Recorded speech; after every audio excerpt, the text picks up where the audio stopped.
stuff. What if someone bites their fingers as a habit of? Does that have any kind of bearing on palmistry, like how they use their fingers, or in general, or is it pretty much the reading of the hand itself? It's pretty much the reading of the hand, but that sort of nervous energy would come up someplace else on the palm. So that would actually be shown as one of the lines, or probably, yeah.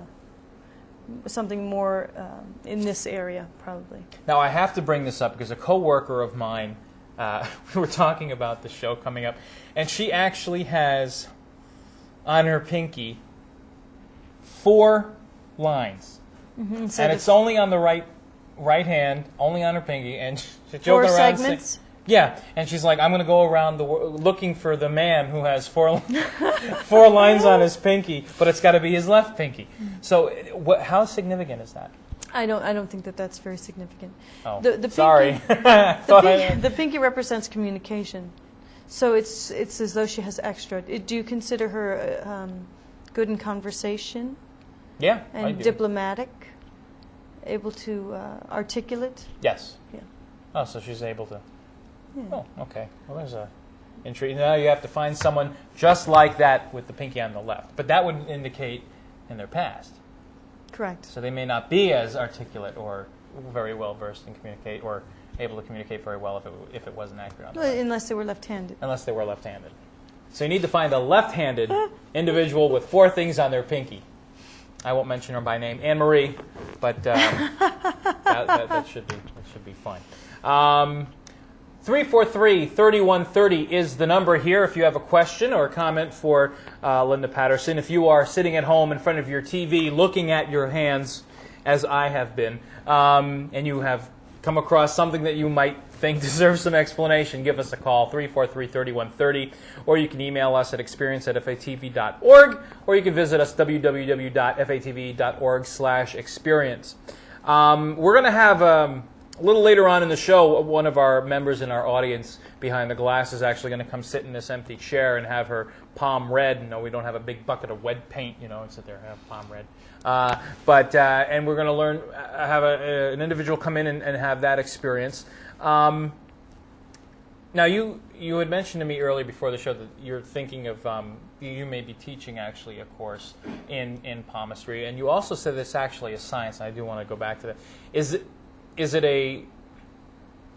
a science that is widely practiced, or is kind of, I don't want to say laughed at, but not understood? I mean, people, you would not think palmistry itself would be like handwriting analysis. Yes, I could see them using that. Palmistry, I would not necessarily see as a not that it's not. I don't think it is legitimate. I just don't see that many people would consider it.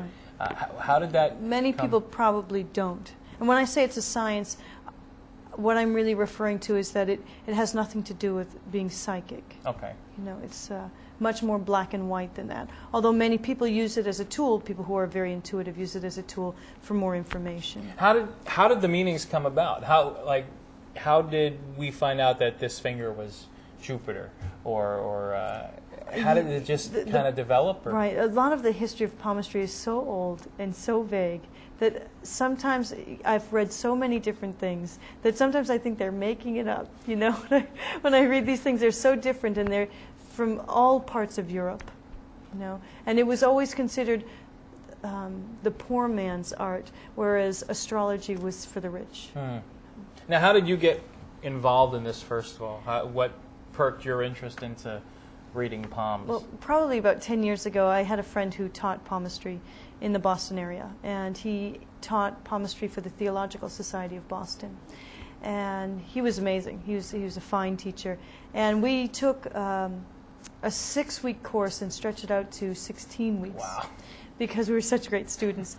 And did you have to pay extra? No, okay. Actually, it was all in barter, so it was delightful. And he loved having us as students, so we actually spent a lot of time doing palm prints, and palms change every 6 months. So if you have someone close to you, it's always delightful to print their palm and then compare it as the years go by. Are they significant changes? It depends upon how significantly your life changes. So the more drastic your changes in life, the more drastic the changes in your palm will be. Now, this may sound really weird, but do the lines in a person's palm have any,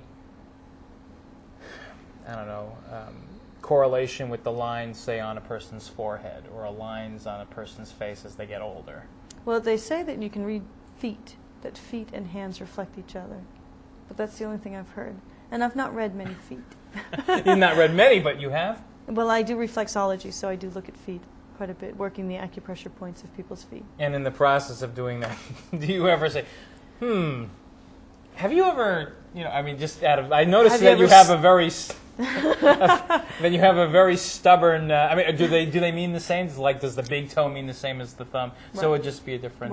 Right. But, I mean, I can look at them and look at people's feet and see lines along where the lungs would be, and sometimes I ask if they smoked or if they smoke now, or, those things sometimes show up. Wow. What is,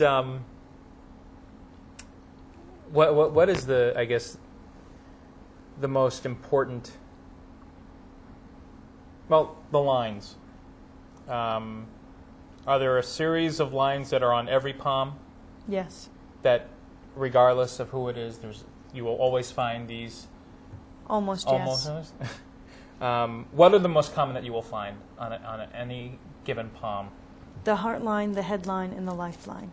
Okay, and the heart line is the love line? Right, it reflects, matters of the heart. And head would be?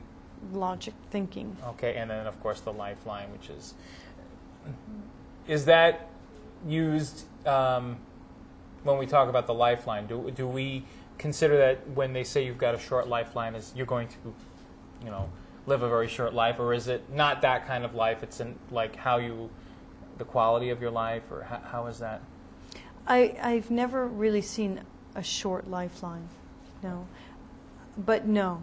It's not read that you're going to die young. Okay. There's only been one time when I've actually seen a palm that I didn't know what it meant, and I took it to my teacher, and he actually said, "That's a tough situation."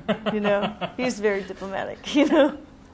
And there's oftentimes breaks in the lifeline, and it has nothing to do with your physical being. It has to do with a major shift in your life. My mother came here from another country, and she has a major shift in her lifeline, a sever, and then it restarts again, as did her life. Now, when you say that a palm changes every 6 months, we don't really know when that starts. Well, I guess if I printed you now in 6 months, it might be slightly different. It might, right? Okay. Even though now I noticed that there are some.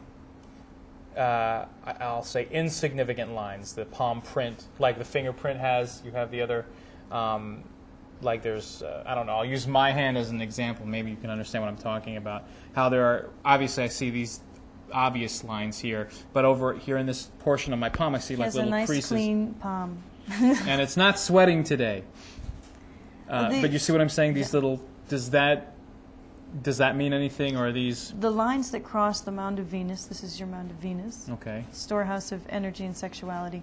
The lines that cross... We got to talk a little bit more about that. The lines that cross the mound of Venus are family worries in particular. Lines that cross the palm this way are usually worry, and lines that cross the palm this way are positive energy. Gee, I don't think I've had much positive energy. Rule number 1, never read your own palm. Okay. All right. None of these affect your life. Your lifeline is so far out here.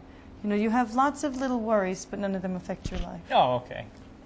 My wife will beg to differ, but now you mentioned something else. Now I've always thought the palmistry lines, and you're sitting here talking about an area right here. Right. What other areas are there in the hand that are considered? This is aggressive Mars, which you have a nice aggressive Mars. You have a healthy aggressive Mars, which I usually say to people, when you're angry, people know it.